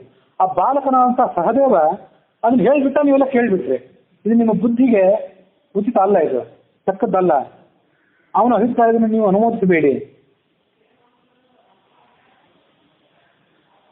ತಪೋವಿದ್ಯಾ ವ್ರತಧರಾನ್ ಜ್ಞಾನ ವಿಧ್ವಸ್ತ ಕಲ್ಮಷಾನ್ ಪರಮರ್ಶೀನ್ ಬ್ರಹ್ಮನಿಷ್ಠಾನ್ ಲೋಕಪಾಲಿಷ್ಠ ಪೂಜಿತಾನ್. ಈ ಸಭೆಯಲ್ಲಿ ತಪೋವಿದ್ಯಾಗಳಿಂದ ಶ್ರೇಷ್ಠರಾದವರು, ಜ್ಞಾನದ ಸಹಾಯದಿಂದ ತಮ್ಮೆಲ್ಲ ಮಾನಸಿಕ ಕಲ್ಮಶಗಳನ್ನು ತೊಳ್ಕೊಂಡವರು, ದೊಡ್ಡ ದೊಡ್ಡ ಋಷಿಗಳು, ಬ್ರಹ್ಮಜ್ಞಾನಿಗಳಿದ್ದಾರೆ. ಅವರೆಲ್ಲರನ್ನು ಬಿಟ್ಟು ಈ ಕೃಷ್ಣನಿಗೆ ಅಗ್ರ ಪೂಜೆ ಸಲ್ಲಿಸ್ತಿದ್ದಾರಲ್ಲ. ಯಜ್ಞದ ಪವಿತ್ರವಾದ ಹವಿಷ್ಯ ಏನಿರ್ತದಲ್ಲ, ಆಹುತಿ, ಅದನ್ನ ಕಾಗೆ ತಗೊಂಡು ಹೋಗ್ಲಿಕ್ಕೆ ಯೋಗ್ಯವೇ? ಹಾಗಾಗಿ ಅದರಂತೆ ಈ ಎಲ್ಲ ಯೋಗ್ಯರನ್ನು ಬಿಟ್ಟು ಕೃಷ್ಣನಿಗೆ ಅಗ್ರ ಪೂಜೆನೇ ಕೊಡ್ತಿದ್ದಾರಲ್ಲ. ಕೃಷ್ಣ ಅಗ್ರ ಪೂಜೆಗೆ ಯೋಗ್ಯನೇ. ವರ್ಣಾಶ್ರಮ ಕುಲಾಪೇತಃ ಸರ್ವಧರ್ಮ ಬಹಿಷ್ಕೃತಃ ಸ್ವೈರವರ್ತಿ ಗುಣೈರ್ಹೀನ ಸಪರ್ಯಾಂ ಕಥಮರ್ಹತಿ. ಈ ಕೃಷ್ಣನಿಗೆ ವರ್ಣವಿಲ್ಲ, ಜಾತಿ ಇಲ್ಲ, ಅವನಿಗೆ ಆಶ್ರಮವೂ ಇಲ್ಲ. ಅವನೇನು ಗೃಹಸ್ಥಾಶ್ರಮಿಯೇ? ಗೃಹಸ್ಥಾಶ್ರಮ ಸ್ವೀಕಾರ ಮಾಡೋದಕ್ಕಿಂತ ಮುಂಚೆ ಅವನು ಏನೇನೋ ಮಾಡಿಬಿಟ್ಟಿದ್ದಾನೆ ಅಂತ ಅವನ ಅಭಿಪ್ರಾಯ ಇದ್ದಿರಬೇಕು. ಹಾಗಾಗಿ ಇವನಂತ ಗೃಹಸ್ಥಾಶ್ರಮೆ, ಇವನಿಗೇನು ಪಾವಿತ್ರ್ಯ ಇದೆ, ಇವನಿಗೇನು ಶೀಲ ಇದೆ ಅಂತಾನೆ ಆ ಶಿಶುಪಾಲ. ವರ್ಣವೂ ಇಲ್ಲ, ಆತನಿಗೆ ಜಾತಿನೂ ಇಲ್ಲ ಅಂದ. ಅಂದ್ರೆ ನಾವೆಲ್ಲರೂ ಕ್ಷತ್ರಿಯರು ಅಂತ ಅವ್ರಿಗೆ ಅಭಿಮಾನ ಇತ್ತು. ಈತ ಗೋವಳ, ಗೊಲ್ಲರ ವಂಶದಲ್ಲಿ ಹುಟ್ಟಿದವನು ಅಂತ ಆತನ ಬಗ್ಗೆ ತಿರಸ್ಕಾರ. ಈತರ ಕುಲವೂ ದೊಡ್ಡ ಕುಲ ಏನಲ್ಲ.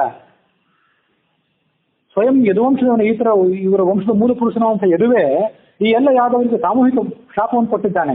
ನೀವೆಲ್ಲರೂ ಬಹಿಷ್ಕೃತರಾಗಿ ನಿಮಗೆ ರಾಜ್ಯ ಸಿಂಹಾಸನದ ಅಧಿಕಾರ ಸಿಗದೆ ಹೋಗಲಿ ಎಂದು ಬಹಿಷ್ಕಾರ ಹಾಕಿದ್ದಾನೆ.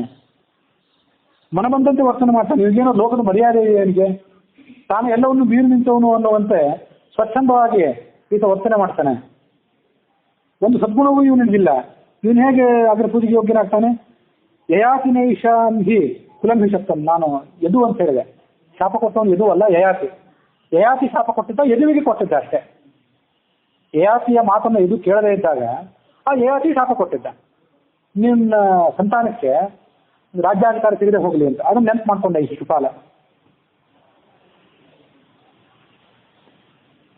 ಯಯಾತಿನ ಯಶಾಂ ಹಿ ಕುಲಂ ಶಕ್ತಂ ಸದ್ಭಿರ್ ಬಹಿಷ್ಕೃತಂ. ಯಾವ ಸಜ್ಜನರು ಆ ಕುಲದ ಜೊತೆಗೆ ವೈವಾಹಿಕ ಸಂಬಂಧವನ್ನಾಗಲಿ ಯುಕ್ತ ಸಂಬಂಧವನ್ನಾಗಲಿ ಬಳಸೋದಿಲ್ಲ, ಸ್ವೀಕಾರ ಮಾಡೋದಿಲ್ಲ. ವೃಥಾ ಪಾನರಸಂ, ಯಾವಾಗಲೂ ಮದ್ಯಪಾನದಲ್ಲಿ ಆಸಕ್ತರಿವರು. ಅವರ ದುಶ್ಚರ್ಯಗಳನ್ನು ಆತ ಎತ್ತಿ ತೋರಿಸಿದ. ಶಶ್ವತ್ ಪರ್ಯಾಂ ಕಥಮರ್ಹತಿ, ಶಶ್ವತ್ ಸಪರ್ಯಾಂ ಕಥಮರ್ಹತಿ. ಇಂಥ ಕೆಟ್ಟ ಕುಲದಲ್ಲಿ ಹುಟ್ಟಿದಂಥ ಕೃಷ್ಣ ಆ ಪೂಜೆಗೆ ಹೇಗೆ ಯೋಗ್ಯ ಅಂತ ಕೃಷ್ಣನ ದೋಷಗಳನ್ನು ನಾವು ತೋರಿಸಿದ. ಮೊದಲು ಇವರೆಲ್ಲರೂ, ಈ ಯಾದವರೆಲ್ಲರೂ ಮಥುರಾ ನಗರದಲ್ಲಿದ್ದರು. ಆ ಮಥುರಾ ನಗರವನ್ನು ಬಿಟ್ಟು ಜರಾಸಂಧನ ಭಯಕ್ಕೆ ಮಣಿದು ದ್ವಾರಕಾ ನಗರಕ್ಕೆ ಬಂದು ಸೇರಿದರು. ಆ ದ್ವಾರಕಾ ನಗರ ಬ್ರಹ್ಮಜ್ಞಾನಿಗಳಾದವರಿಗೆ, ಧಾರ್ಮಿಕರಾದವರಿಗೆ ವಾಸ ಮಾಡ್ಲಿಕ್ಕೆ ಯೋಗ್ಯವಲ್ಲದ ನಗರ ಅಂತಾನೆ ಶಿಶುಪಾಲ. ಅಂದ್ರೆ ಸಮುದ್ರದಲ್ಲಿ ಕೋಟೆ ಕಟ್ಟಿಕೊಂಡು ಅಲ್ಲಿ ವಾಸ ಮಾಡ್ತಿದ್ದಾರಲ್ಲ ಇವರು. ಆ ಸಮುದ್ರದಲ್ಲಿ ಇರುವಂತ ಪದ್ಧತಿ ಏನಿದೆಯಲ್ಲ ಅದು ಧಾರ್ಮಿಕರಾದವರಿಗೆ ಯೋಗ್ಯ ಅಲ್ಲ ಅಂತ ಅವನ ಭಾವನೆ ಇದ್ದಂತೆ ಕಾಣಿಸ್ತದೆ. ಸಮುದ್ರ ದಾಟಿ ಹೋಗಬಾರ್ದು ಅಂತ ಈಗಲೂ ನಾವು ಹೇಳ್ತೇವಲ್ಲ, ಹಾಗೆ ಸಮುದ್ರವನ್ನು ಹಿಂಸರಿಸಿ ಅಲ್ಲಿ ತಮ್ಮ ನಗರವನ್ನು ನಿರ್ಮಾಣ ಮಾಡಿಕೊಂಡು ಇವರು ಅಲ್ಲಿ ನೆಲೆ ಊರಿದ್ದಾರೆ. ಅಬ್ರಹ್ಮವರ್ಚಸಂ ಸಮುದ್ರಂ, ಬ್ರಹ್ಮವರ್ಚಸ್ವಿಗಳ ವಾಸಕ್ಕೆ ಅಯೋಗ್ಯವಾದಂತಹ ಸಮುದ್ರದಲ್ಲಿ ಇವರು ನೆಲೆ ಕಂಡುಕೊಂಡಿದ್ದಾರೆ. ಸಮುದ್ರಂ ದುರ್ಗಮಾಶ್ರಿತ್ಯ ಬಾಧಂತೆ ದಶವಹ ಪ್ರಜಾಹ, ಇವರು ಕಳ್ಳರಂತೆ, ದರೋಡೆಕೋರರಂತೆ ಇವರು ಆ ದ್ವಾರಕಾ ನಗರದಲ್ಲಿ ನೆಲೆ ಕಂಡುಕೊಂಡಿದ್ದಾರೆ. ಯಾವಾಗಾದ್ರೂ ಗುಂಪಾಗಿ ಹೊರಗೆ ಬಂದು ದರೋಡೆಕೋರರಂತೆ ಜನರ ಮೇಲೆ ಎರಗಿ ಅವರ ಸಂಪತ್ತನ್ನು ತೋರಿಸ್ತಾರೆ. ಅವರ ಗುಣಗಳನ್ನು ತೋರಿಸಿದ. ಸಿಂಹ ನರಿಯ ಕೂಗನ್ನ ಲಕ್ಷಿಸೋದಿಲ್ಲ. ಹಾಗೆ ಕೃಷ್ಣ ಅವನ ಮಾತನ್ನು ಏನು ಕೇಳಲೇ ಇಲ್ಲ, ಸುಮ್ಮನೆ ಇದ್ದ. ಆದರೆ ಜನ ಕೂತವರು ಶಾಂತಂ ಪಾಪಂ ಅಂತ ತಮ್ಮ ಕಿವಿಗಳನ್ನು ಮುಚ್ಕೊಂಡ್ರು, ಭಗವಂತನ ನಿಂದನೆಯನ್ನು ಕೇಳುವಂತ ಕಿವಿಗಳನ್ನ. ನಿಂದಾಂ ಭಗವತಃ ಶೃಣ್ವನ್ ತತ್ಪರಸ್ಯ ಜನಸ್ಯವ ತಥೋ ನಾವೈತಿ ಸೋಪಿ ಯಾತಿ ಅಧಃ ಸುಕೃತಾಚ್ಯುತಃ. ಭಗವಂತನ ನಿಂದೆಯನ್ನಾಗಲಿ ಅಥವಾ ಭಗವಂತನ ಭಕ್ತರಾದಂಥ ಭಾಗವತರ ನಿಂದೆಯನ್ನಾಗಲಿ ಯಾರು ಕೇಳ್ತಾ ಅಲ್ಲೇ ಕೂತಿರ್ತಾನಲ್ಲ ಅವನು ಅಲ್ಲಿಂದ ಹೊರಟು ಹೋಗ್ಬೇಕು ಮೊದಲು. ಅದನ್ನು ಹೊರಟು ಹೋದ್ರೆ ಅವ್ನಿಗೆ ಏನಾದ್ರು ಸ್ವಲ್ಪ ಒಳ್ಳೇದಾಗ್ತದೆ. ಇಲ್ಲದೇ ಇದ್ರೆ ತನ್ನ ಎಲ್ಲ ಪುಣ್ಯ ಕರ್ಮಗಳನ್ನು ಕಳ್ಕೊತಾನೆ, ತನ್ನ ಪುಣ್ಯ ಫಲಗಳನ್ನು ಕಳ್ಕೊಂಡು ಆತ ಹಾಳಾಗಿ ಹೋಗ್ತಾನೆ ಅಂತಿದೆ ಶಾಸ್ತ್ರದಲ್ಲಿ. ಈ ಶಿಶುಪಾಲನ ಕೆಟ್ಟ ಮಾತುಗಳನ್ನು ಕೇಳಿ ಪಾಂಡವರು, ಮತ್ಸ್ಯರು ಅಂದ್ರೆ ಪಾಂಡವರು ಬೀಗರಾದವರು, ಅವರ ಬಾಂಧವರಾದವರು, ಸ್ನೇಹಿತರಾದ ಕೆಲವು ರಾಜರು, ಮತ್ಸ್ಯ, ಕೈಕಯ, ಸೃಂಜಯ ಮತ್ತು ಈ ಪಾಂಚಾಲ ದೇಶದವರು, ಅವರೆಲ್ಲರೂ ಕೂಡ ಆ ಶಿಶುಪಾಲನನ್ನು ಕೊಂದೇ ಬಿಡಬೇಕು ಅಂತ ಎದ್ದು ನಿಂತರು. ಶಿಶುಪಾಲನಿಗೇನು ಗಾಬರಿ ಆಗಲಿಲ್ಲ. ಅವನು ಕೂಡ ತನ್ನ ಖಡ್ಗ ಮತ್ತು ಗುರಾಣಿಗಳನ್ನು ಎತ್ತಿ ಹಿಡಿದು ಯುದ್ಧಕ್ಕೆ ತಯಾರಾಗಿ ನಿಂತ. ಆಗ ಕೃಷ್ಣ ಏನ್ ಮಾಡಿದ ಅಂದ್ರೆ ಅವರೆಲ್ಲರಿಗೂ ಹಿಂಸರಿದೆ ಅಂತ ಹೇಳಿದ. ನೀವು ಹಿಂದೆ ಬನ್ನಿ, ನಾನು ಆ ಶಿಶುಪಾಲನ ಜೊತೆಗೆ ಯುದ್ಧ ಮಾಡ್ತೀನಿ ಅಂತ ಹೇಳಿದ. ತಾತ್ಪರ್ಯ ನಿರ್ಣಯದಲ್ಲಿ ಅದಕ್ಕೆ ಸ್ವಲ್ಪ ವ್ಯತಿರಿಕ್ತವಾದಂತಹ ಮಾಹಿತಿ ಇದೆ. ಶಿಶುಪಾಲ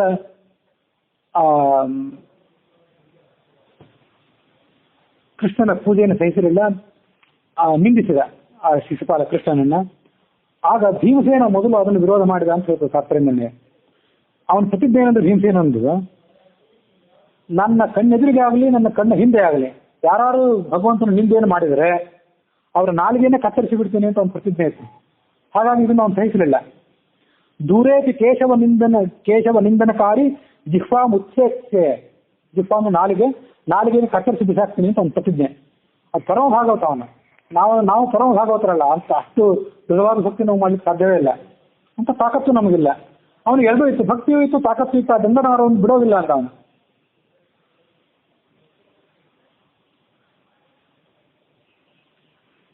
ಹೀಗೆ ಆ ಭೀಮ ಮುನ್ನುಗ್ಗಿ ಬಂದು ಆ ಶಿಶುಪಾಲನನ್ನು ಸಂಹಾರ ಮಾಡಬೇಕು ಅಂತ ಹೊರಟ. ಆಗ ಭೀಷ್ಮ ಅದನ್ನ ತಡೆದಂತ ಈ ಭೀಮನನ್ನು. ಅವನು ಕೃಷ್ಣನ ಕೈಯಿಂದ ಸಾಯಬೇಕಾದವನು. ಯಾಕೆಂದ್ರೆ ಶಿಶುಪಾಲ ಮತ್ತು ದಂತಭಕ್ತರು ಜಯ ವಿಜಯರ ಅವತಾರಭೂತರಾದವರು. ಹಾಗಾಗಿ ಅವರಿಗೆ ಕೃಷ್ಣನಿಂದಲೇ ಅಂತ್ಯ ಬರಬೇಕು, ನೀನು ಅದನ್ನು ಮಾಡಬೇಡ ಅಂತ ಹೇಳಿದ. ಅದು ಭೀಮನಿಗೆ ಗೊತ್ತಿಲ್ಲದೆ ಸಂಗತಿ ಅಲ್ಲ. ಆದ್ರೂ ಅವನು ಯಾಕೆ ಆ ಥರ ಮಾಡಿದ ಅಂದ್ರೆ, ನಾನು ಅಲ್ಲಿದ್ದಾಗ ನನ್ನ ಕಣ್ಣಿಗೆ ಅಂತ ಒಂದು ಘಟನೆ ನಡೀತಂದ್ರೆ ನಾನು ಅದನ್ನು ಪ್ರತಿಭಟನೆ ಮಾಡಬೇಕು ಅಂತ ಅವನ ದೃಷ್ಟಿಯಾಗಿತ್ತು. ಹಾಗಾಗಿ ತನ್ನ ಕರ್ತವ್ಯವನ್ನು ಆತ ಮಾಡಿದ. ಹಿರಿಯರಂತ ಭೀಷ್ಮ ಸರ್ದಾನ್ ಸುಮ್ಮನೆನೂ ಇದ್ದ. ಆದ್ರಿಂದ ತಾನು ಮಾಡಬೇಕಾದ ಕಾರ್ಯವನ್ನು ಆತ ಮಾಡಿದಂತಾಯ್ತು.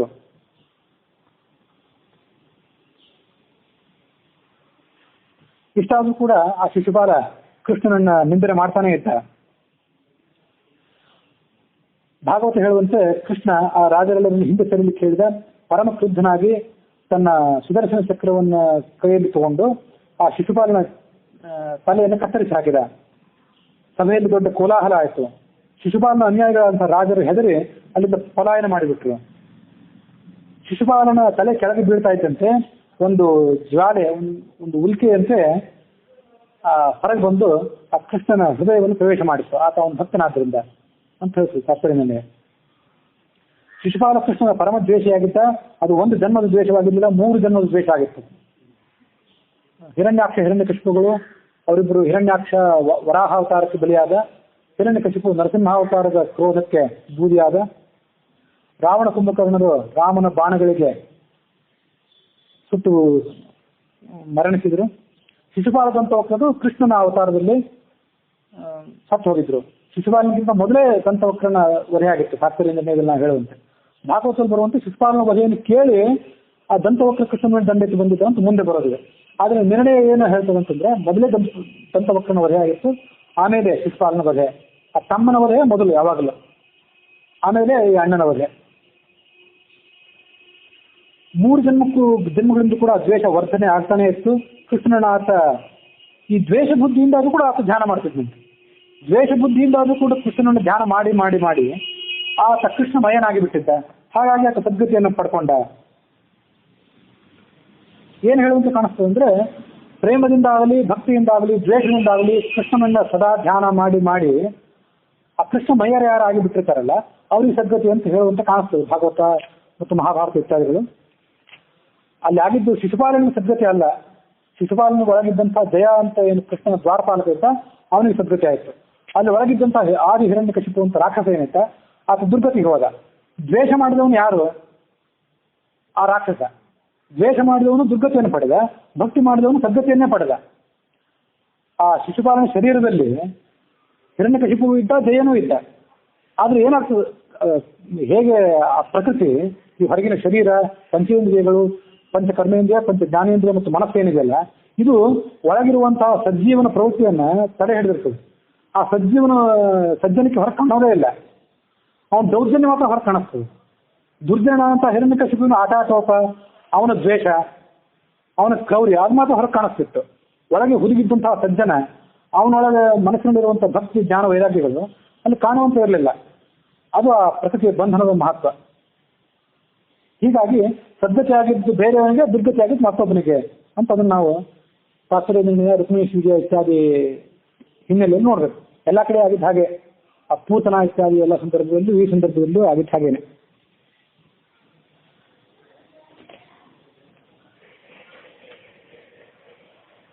ಭಾಗವತದಲ್ಲಿ ಬರುವಂತೆ ಆ ಅಗ್ರಪೂಜೆ ಯಾವ ಮಂಟಪದಲ್ಲಿ ನಡೆದಿತ್ತಲ್ಲ, ಯಜ್ಞ ಮಂಟಪದಲ್ಲಿ, ಅದೇ ಯಜ್ಞ ಮಂಟಪದಲ್ಲೇ ಕೃಷ್ಣ ಆ ಶಿಶುಪಾಲನ ತಲೆಯನ್ನು ತರಿದ ಅಂತ ನಾವು ನೋಡ್ತೀವಿ.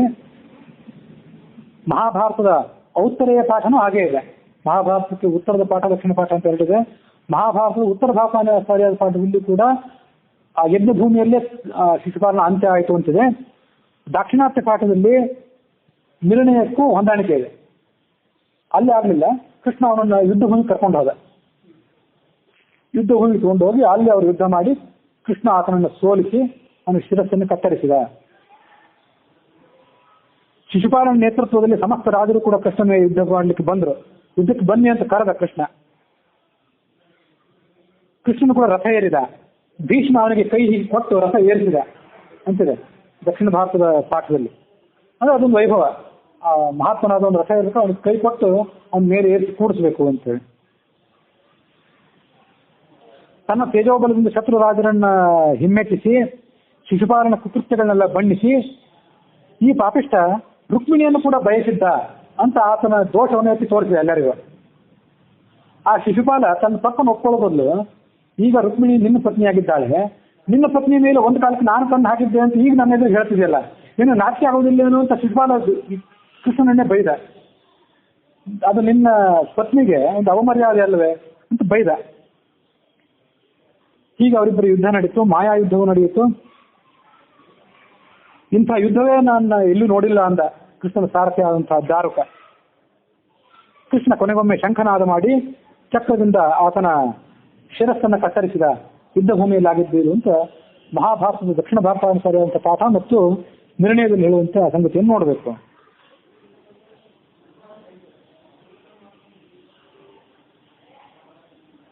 ಶಿಶುಪಾಲನಿಗೆ ಯೋಗ್ಯವಾದಂತಹ ಅಂತ್ಯ ಸಂಸ್ಕಾರ ಮುಂದೆ ನಡೆಯಿತು. ಅವನ ಮಗ ಒಬ್ಬ ಇದ್ದ. ಆ ಮಗನನ್ನ ಸಿಂಹಾಸನದಲ್ಲಿ ಕೂಡಿಸಿ ಪಟ್ಟಾಭಿಷೇಕವನ್ನು ಮಾಡಿದ ಧರ್ಮರಾಜನೇ. ಚಕ್ರವನ್ನ ಹಿಡಿದು ಆ ಯಜ್ಞಕ್ಕೆ ಬೆಂಗಾವಲಾಗಿ ನಿಂತು ಕೃಷ್ಣ ಕೊನೆ ತನಕ ಅದನ್ನ ರಕ್ಷಣೆ ಮಾಡಿದ.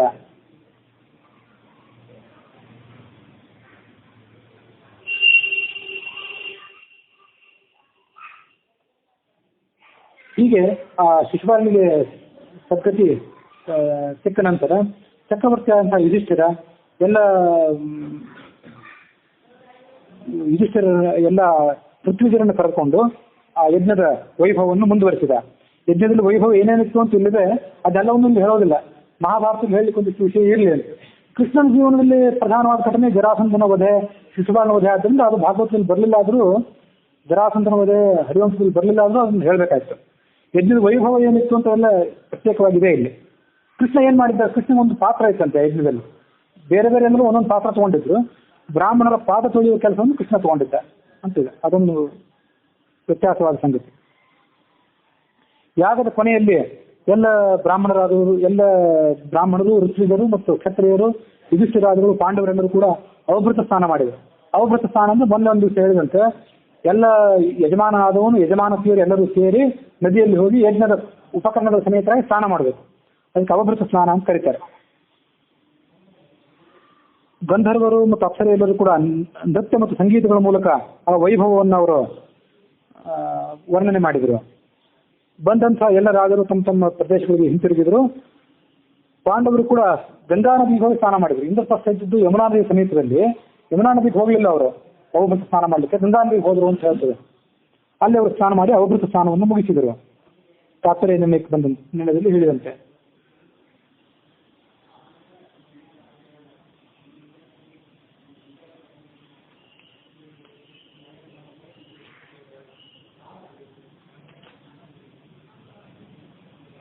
ರಾಜಸೂಯ ಯಾಗವನ್ನು ಮಾಡಿ ಆ ಯುಧಿಷ್ಠಿರ ಎಲ್ಲರಿಗೂ ಕೊಡುವಂತಹ ದಕ್ಷಿಣಗಳನ್ನೆಲ್ಲವನ್ನು ಕೊಟ್ಟ.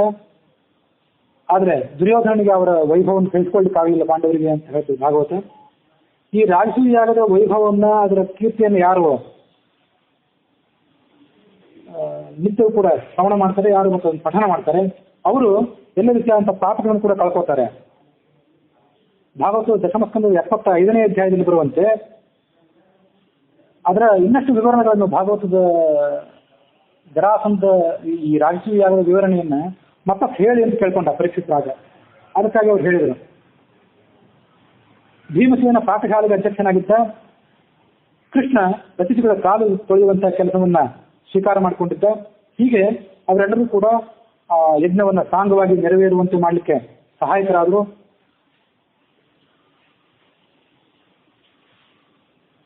ಅವಭೃತ ಸ್ನಾನದ ಸಂದರ್ಭದಲ್ಲಿ ಮೃದಂಗ, ಶಂಖ, ಪಣವ ಇತ್ಯಾದಿ ಅನೇಕ ವಾದ್ಯಗಳನ್ನು ಎಲ್ಲರೂ ವಾದನ ಮಾಡಿಕೊಂಡು ಆ ನದಿಯ ಕಡೆಗೆ ಪ್ರಯಾಣ ಮಾಡಿದ್ರು. ಅಲ್ಲಿ ಹಿಂದೆ ಹೇಳಿದಂತೆ ಗಂಧರ್ವರು, ಅಪ್ಸರೆಯರು ಎಲ್ಲರೂ ಕೂಡ ಆ ಸಂದರ್ಭದಲ್ಲಿ ಪಾಲ್ಗೊಂಡಿದ್ರು. ಉಚ್ಚ ಸ್ವರದಲ್ಲಿ ವೇದಗಳನ್ನ ಪಾರಾಯಣ ಮಾಡ್ತಾ ಅಲ್ಲಿರುವಂತಹ ಋತ್ವಿಜರು ಆ ಸಂದರ್ಭದ ಶೋಭೆಯನ್ನ ಹೆಚ್ಚಿಸಿದ್ರು. ಇಂದ್ರಪ್ರಸ್ಥದ ನರನಾರಿಯರು ಓಕುಳಿ ನೀರು, ಹಾಲು, ಬೆಣ್ಣೆ ಮುಂತಾದವನ್ನು ತೆಗೆದುಕೊಂಡು ಒಬ್ಬರ ಮೇಲೆ ಒಬ್ಬರು ಎರಚಾಡುತ್ತಾ ಆ ಅವಭೃತ ಉತ್ಸವದ ಸೌಂದರ್ಯವನ್ನ ಮತ್ತು ಅದರ ಮಾಧುರ್ಯವನ್ನು ಆಸ್ವಾದನೆ ಮಾಡಿದರು. ಕೃಷ್ಣ ಸಮೇತರಾದಂತಹ ಪಾಂಡವರು ಈ ಅವಭೃತ ಉತ್ಸವದ ವೈಭವವನ್ನು ನೋಡಬೇಕು ಅಂತ ಹೇಳಿ ಆಕಾಶದಲ್ಲಿ ಎಲ್ಲ ದೇವತೆಗಳು ಮತ್ತು ದೇವಿಯರು ಅಲ್ಲಿ ನೆರೆದಿದ್ದರು. ಕೃಷ್ಣ ಮತ್ತು ಅವನ ಪತ್ನಿಯರು ತಾವು ಮುಂದಾಗಿ ಪಾಂಡವರು ಮತ್ತು ಅವರ ಮಹಿಷಿಯರ ಮೇಲೆ ಓಕುಳಿಯ ನೀರನ್ನು ಚೆಲ್ಲಿದ್ರು. ಅದೆಲ್ಲ ಉತ್ಸವದ ಅಂಗವಾಗಿ ಇದ್ದಿರಬೇಕು ಪ್ರಾಯ. ಎಲ್ಲ ಮುಗಿಯುವಂತ ಸಂದರ್ಭ ಬಂದಾಗ ಋತ್ವಿಜರು ಯುಧಿಷ್ಠಿರನ ಕೈಯಿಂದ ಮತ್ತು ಆತನ ಪತ್ನಿಯಾದಂತಹ ದ್ರೌಪದಿಯ ಕೈಯಿಂದ ಪತ್ನಿ ಸಂಯಾಜ ಅನ್ನುವಂಥ ವಿಶೇಷ ಕಾರ್ಯವನ್ನು ಮಾಡ್ತಿದ್ರು. ಅವತ್ತೊಂದು ದಿವಸ ಹೇಳಿದ್ದೆ ಪತ್ನಿ ಸಂಯಾಜ ಅಂದ್ರೆ ಏನಂತ ಹೇಳಿ. ಯಾರು ಕೇಳಿದ್ದೆ ಇದ್ರೆ ಮತ್ತೊಂದ್ಸರಿ ನೆನಪು ಮಾಡ್ಕೊಳ್ಳಿ. ಬೇರೆ ಸಂದರ್ಭದಲ್ಲಿ ಸ್ತ್ರೀಯರಿಗೆ ವೇದ ಮಂತ್ರಗಳನ್ನು ಉಚ್ಚಾರ ಮಾಡುವ ಅಧಿಕಾರ ಇಲ್ಲ. ಆದ್ರೆ ಆ ಪತ್ನಿ ಸಂಯಾಜ ಅನ್ನುವಂಥ ಒಂದು ಉಪಯಜ್ಞ ಅದು. ಆ ಸಂದರ್ಭದಲ್ಲಿ ಯಜಮಾನನ ಜೊತೆ ಸೇರಿ ಯಜಮಾನತಿಯಾದವಳು ಆ ಪತ್ನಿ ಸಂಯಾಜದಲ್ಲಿ ಪಾಲ್ಗೊಂಡು ವೇದ ಮಂತ್ರಗಳನ್ನು ಉಚ್ಚಾರ ಮಾಡಬೇಕು. ಅದು ಪತ್ನಿ ಸಂಯಾಜ. ಈಗ ಪತ್ನಿ ಸಂಯಾಜ ಅನ್ನೋದನ್ನು ಕೂಡ ಮಾಡಿಸ್ಕೊಂಡ್ರು. ನಿಜವಾದ ಅರ್ಥದಲ್ಲಿ ಯುಧಿಷ್ಠಿರ ಮತ್ತು ದ್ರೌಪದಿ, ಭೀಮ ಮತ್ತು ದ್ರೌಪದಿ ಇವರು ಯಜಮಾನ ಮತ್ತು ಯಜಮಾನತೆಯರಾದರು. ಯಜಮಾನ ಅಂದ್ರೆ ವಿಕಾಸದಲ್ಲಿ ಹೇಳಿದ್ದೇನೆ ಈಗಾಗಲೇ. ಯಜಮಾನ ಅಂದ್ರೆ ಬರೇ ಮಾಲೀಕ ಅಂತ ಅರ್ಥ ಅಲ್ಲ, ಯಜ ಅನ್ನೋ ಶಬ್ದಕ್ಕೆ ಯಜ್ಞ ಮಾಡೋದು ಅಂತ ಅರ್ಥ. ಹಾಗಾಗಿ ಯಜ್ಞವನ್ನ ಯಾರು ಮಾಡ್ತಾರಲ್ಲ, ಜೀವನವನ್ನು ಇಡೀ ಜೀವನವನ್ನು ಯಜ್ಞ ಅಂತ ಭಾವಿಸಿ ಅದನ್ನು ಮುನ್ನಡೆಸಬೇಕು. ಅದರಲ್ಲಿ ವಿಶೇಷವಾಗಿ ಇಂಥ ಯಜ್ಞಗಳನ್ನು ಮಾಡಬೇಕು. ಅದನ್ನು ಮಾಡುವವನಿಗೆ ಯಜಮಾನ ಅಂತ ಹೇಳ್ತಾರೆ. ಅದನ್ನ ಆ ಯಜಮಾನ ಮಾಡುವಾಗ ಅವನ ಜೊತೆ ಯಾರು ಎಲ್ಲ ಅರ್ಥದಲ್ಲೂ ಪಾಲ್ಗೊಳ್ತಾಳಲ್ಲ, ಅವಳು ಯಜಮಾನತೆ. ಇಲ್ಲದೇ ಇದ್ರೆ ಅವರು ಬರೇ ಮಾಲೀಕ ಮತ್ತು ಮಾಲಕಿ ಅಷ್ಟೇ. ಹೀಗೆ ಆ ಪತ್ನಿ ಸಂಯಾಗ ಮೊದಲಾದಂಥ ಎಲ್ಲ ಯಾಗಗಳನ್ನ ಅವನ ಕಡೆಯಿಂದ ಮಾಡಿಸಿದ್ರು. ದ್ರೌಪದಿ ಮತ್ತು ಧರ್ಮರಾಜನಿಗೆ ಗಂಗಾ ಸ್ನಾನವನ್ನು ಕೂಡ ಮಾಡಿಸಿದ್ರು. ವೈಭವ ಆ ಯಜ್ಞದ ಅವಭೃತ ಸ್ನಾನದ ರೂಪವಾಗಿ. ಅವಭೃತ ಸ್ನಾನ ಅಂತದ್ದು ಬಹಳ ಪವಿತ್ರವಾದ ಸ್ನಾನ. ಮಹಾಪಾತಕ್ಕೆ ಅತಿ ಯತಃ ಸದ್ಯೋ ಮುಚ್ಯೇತ ಕಿಲ್ಬಿಷಾತ್. ಯಜ್ಞದಲ್ಲಿ ಏನಾದ್ರು ಕೆಲವು ನ್ಯೂನತೆಗಳಿದ್ರೆ ಆ ಎಲ್ಲ ನ್ಯೂನತೆಗಳು ಮತ್ತು ದೊಡ್ಡ ದೊಡ್ಡ ಪಾಪಗಳೆಲ್ಲವೂ ಕೂಡ ಆ ಅವಭೃತ ಸ್ನಾನದಿಂದ ಕರಗಿ ಹೋಗ್ತವೆ ಅಂತ ಹೀಗೆ ಆ ಸಂಗತಿಯನ್ನು ಭಾಗವತ ಅಲ್ಲಿ ತಿಳಿಸ್ತದೆ. ಹೀಗೆ ಆ ಯುಧಿಷ್ಠಿರ ತಾನು ಆ ರಾಜಸೂಯ ಯಾಗವನ್ನು ಸಂಪೂರ್ಣ ವೈಭವದಿಂದ ಸಮೇತನಾಗಿ ಪೂರ್ಣಗೊಳಿಸಿ ಅಲ್ಲಿ ಬಂದಿರುವಂತಹ ಸದಸ್ಯರು, ಬ್ರಾಹ್ಮಣರು, ಕ್ಷತ್ರಿಯರು, ರಾಜರು, ದೇವತೆಗಳು, ಪಿತೃಗಳು, ಋಷಿಗಳು ಎರಡರನ್ನು ಕೂಡ ಯಥೋಚಿತವಾಗಿ ಸತ್ಕಾರ ಮಾಡಿದ. ಹೀಗೆ ಆ ರಾಜಸೂಯ ಯಾಗದ ವೈಭವವನ್ನ ಆ ಜನರು ಎಷ್ಟು ಹೊಗಳಿದ್ರು ಕೂಡ, ಅದನ್ನು ಆಸ್ವಾದನೆ ಮಾಡಿದ್ರು ಕೂಡ ಅವ್ರಿಗಿನ್ನ ಸಮಾಧಾನವೇ ಆಗ್ತಿರ್ಲಿಲ್ಲ. ಅದನ್ನು ಅವರು ಮತ್ತಷ್ಟು ವರ್ಣನೆ ಮಾಡ್ಕೊಂಡು ಕೇಳ್ತಾ ಇದ್ರು. ಆ ಯಜ್ಞ ಹೀಗೆ ನಡೀತು, ಅದ್ರ ವೈಭವ ಹೀಗಿತ್ತು, ಇಂತಿಂತವ್ರು ಬಂದಿದ್ರು ಅಂತ ಅವರು ಮೇಲಿಂದ ಮೇಲೆ ಅದರ ವರ್ಣನೆಯನ್ನು ಕೇಳ್ಕೊಳ್ತಾ ಇದ್ರು. ಕೃಷ್ಣ ಎಲ್ಲವೂ ಯಾಗವನ್ನು ಮುಗಿಸಿ ಹೋಗಬೇಕು ಅಂತ ಸಿದ್ಧನಾಗಿದ್ದ. ಆಗ ಯುಧಿಷ್ಠಿರ ಆತನಿಗೆ ಪ್ರಾರ್ಥನೆ ಮಾಡಿದ, ಇನ್ನೂ ಕೆಲವು ಕಾಲ ಇಲ್ಲೇ ಇರಬೇಕು ಅಂತ ಹೇಳಿ. ಇಂದ್ರಪ್ರಸ್ಥದಲ್ಲೇ ಇರಬೇಕು ಅಂತ ಕೃಷ್ಣ ಸಂಕಲ್ಪ ಮಾಡಿದ. ತನ್ನ ಬಾಂಧವರನ್ನ, ಯಾದವರೆಲ್ಲರನ್ನು ಕೂಡ ಕಳಿಸ್ಕೊಟ್ಟ. ನೀವು ದ್ವಾರಕಾನಗರಕ್ಕೆ ಹೋಗಿ ನಾವು ಇಲ್ಲೇ ಕೆಲವು ಕಾಲ ಕಳೆದು ಬರ್ತೇನೆ ಅಂತ ಹೇಳಿ.